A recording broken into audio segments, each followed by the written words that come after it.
in an age of smart, an age of smartphones, smart appliances, and smart homes, an age where connected devices are improving lives and revolutionizing work.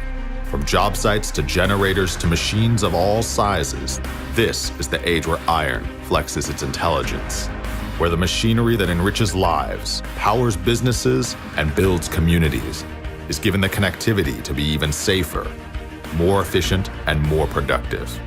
This is the age where our industry evolves, the age where job sites become their own networks, where entire fleets speak the same language, and where work gets done faster with fewer setbacks. This is the new era of smart, and CAT is built for it. Welcome to the age of smart iron.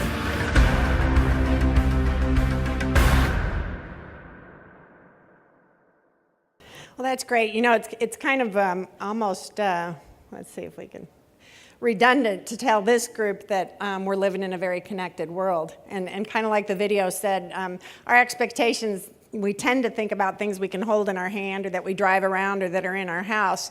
But those same expectations for connectivity are in everything from the smallest to the biggest of equipment. So those customer experiences are shaped by their retail experiences, and they expect to bring those into their business environment as well.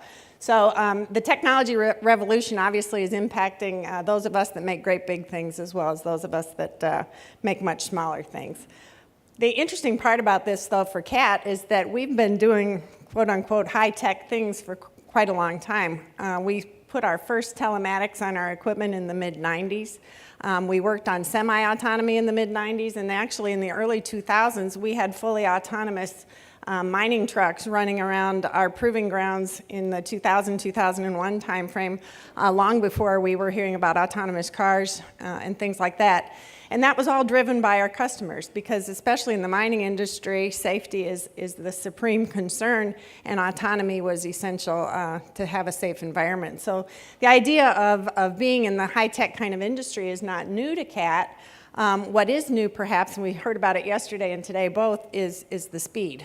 You know, this new exponential speed at which our markets are changing and the technology is changing. And for a 90-year-old company, that's something that we need to adjust to, is the pace.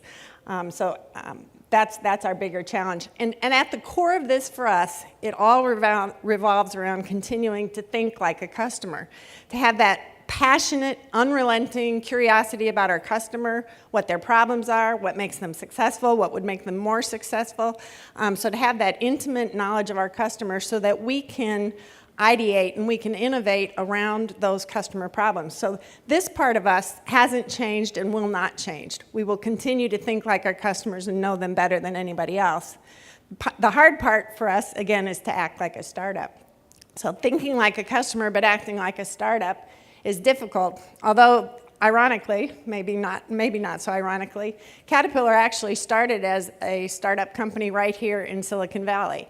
In the 20s, two folks came together in San Leandro Valley, actually, to innovate around a large customer problem, and at that time it was in agriculture. And machines had a very difficult time operating in the various terrains and in the various weather patterns, et cetera. And this was a big customer problem in the ag industry. And so these guys got together and they innovated around that customer problem. And then they developed technology. And in this case, it was the moving undercarriage, the part of a tractor that actually moves. And that moving undercarriage was so successful and allowed them to get into the terrain and cultivate areas that previously had been unmanageable and uncultivatable for the ag industry. And so we developed an idea, a product around that customer problem. And then we actually developed products around the undercarriage. So we developed the undercarriage first, then came the tractor, then came the loaders, then came a full suite of product lines that all came around that customer problem. And then came a brand around that. So you started with the customer problem, you developed a technological solution, you developed a product around that solution, and then eventually our entire brand was built around that, which is great. And again, at the core of CAT, understanding those customer problems isn't going to change. But what is changing is the pace of that. And I think I remember the first Singularity University event that I attended, and somebody looked at my badge and said, "You're from Caterpillar. Why are you here?" I mean, because the first reaction is, you're a 90-year-old industrial company. What's that got to do with startups? What's that got to do with exponential technologies?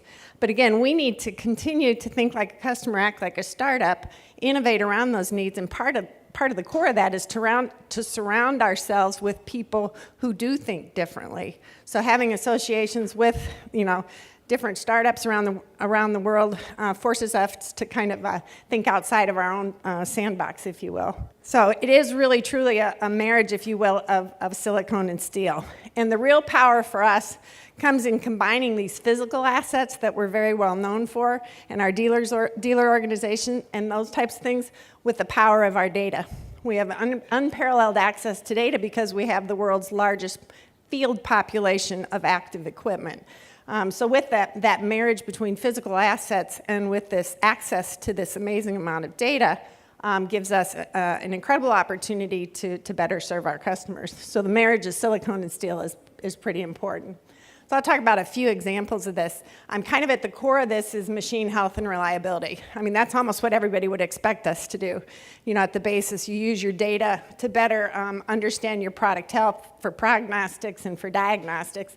This is just an example of kind of our own machine learning, where we took our data set, and unfortunately in this particular case, it was after the fact, but we developed an algorithm that actually we taught it to predict failure in this particular mining application. In this case, if we'd have had analytics ahead of time, we would have done in 24 hours and for $12,000 what ended up costing $900 and $650,000 to fix. So you take those failures, you learn from those failures, and then you teach your programming to tell you when those are going to happen ahead of time, and you can impact your customers' bottom line significantly. This is another great example of a customer in Turkey who was trying to do construction in an area that was very rocky, again, very difficult terrain. As such, they could only do it during the daytime, and they had to have 5 what they call grade inspectors, which are physical people, 5 grade inspectors per machine. So 5 humans per machine trying to check the grade to make sure the grade was accurate so that they could continue with the construction. They implemented our AccuGrade system and obviously had a huge impact all the way around. They could go to 24/7 operation, which was a huge increase in productivity, et cetera. But conceptually, I think it's astounding to think, here's these satellites that are 12,000 miles off the surface of the Earth, and here's a massive piece of equipment, and those satellites are controlling the grade of that within a centimeter. So you don't have to have those 5 grade inspectors anymore because the technology is doing it for you. So it's a very real example of how technology is helping. Another great example is with the quarry. And this is kind of in the world today, this is an example where the quarry customer actually turned over the complete operation of the quarry to CAT to integrate the entire fleet, not just our fleet, but everything there, integrate it and drive productivity improvements. So in this particular case, we're basically selling a quarry output rather than selling the equipment itself. And so Caterpillar becomes our own customer, if you will. So it gives us tremendous insight into how does our equipment actually come together to drive productivity. When you're your own customer and you're holding a guarantee of certain output with the end user there. So those are some of the drivers. And you typically think of CAT as being kind of a land-based product lineup, but we also do a lot in the marine segment. And this is a great example of using technology. We power a lot of marine vessels. So CAT has a broad lineup of engines, and we do power a lot of marine vessels. But that's just the power source. That's just the engine. What the customer cares about is the whole vessel, not just the engine. So we put sensors all over some of these vessels. In this particular example, it has to do with the health of the hull and the cleanliness of the hull. And a lot of organic stuff grows on the hull a ship, and actually so much so that it impedes the efficiency of that vessel traveling through the water. But the growth of the stuff that goes on the side of the vessel, that depends on how fast the vessel is going, how warm the water is, how long it sits still. There's a huge amount of factors that impact predicting when it's time to plan a hull cleaning. So we censored up the machine, if you will, developed the algorithms, and now we can predict 45 days ahead of time when that machine or when that vessel needs to be cleaned. So it's another great, very practical example of using sensors and analytics to drive value and productivity for our customers. And we're also in the rail sector. So same thing there. In the rail sector, obviously, safety, productivity, reliability are critically important.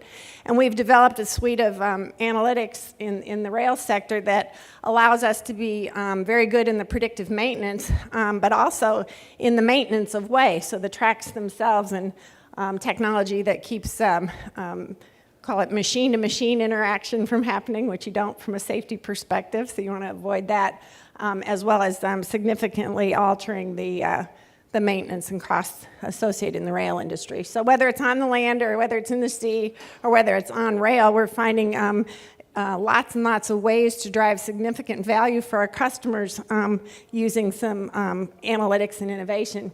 The other piece of this that we recognized is being a 90-year-old a company, that we're doing a lot of this internally, but we are acutely aware, as we've heard several times, that there's a lot of smart people everywhere, including outside Caterpillar. So we entered into an agreement with a company called Uptake, which we're working on for advanced analytics and to disrupt ourselves, basically. So we've started a startup to disrupt our own analytic operations to keep us on our toes and keep us moving forward. So again, that's a reason why kind of this old core business has to surround itself with new thinkers and new ways of doing things to stay ahead of time. And I think at the base of this is embedded in the DNA of CAT is this iron will to innovate. It is the way we started. It's the way we continue to operate. It's not easy to do because when you're very successful, you tend to succumb to your own success a little bit. But that starts from the top of the company and is embedded throughout. So it is embedded in our core. And again, it starts with, and we've heard several times over the course of the last day and a half, the importance of understanding the world's problems and innovating around your customer's problem is a huge opportunity. And so it's the opportunity of matching the diesel with the data, the silicone with the steel, and figuring out how do you marry up the iron. And we're doing this not just in our physical products, but in our financial business. I'm using a lot of machine learning to understand where and when different financial models are appropriate to extend to different customers. In our logistics business, this is hugely important when you manage a network of millions of parts that have to move around the world in 24 hours of time to any given customer. So using a lot of learning to make it happen, not just in our products, but in our processes and our other business tools as well. So again, what we see as not changing is this unrelenting, passionate focus on the customer. But what we see is absolutely changing is how we accomplish those goals and who we do that with, again, which is one of the reasons that we're here.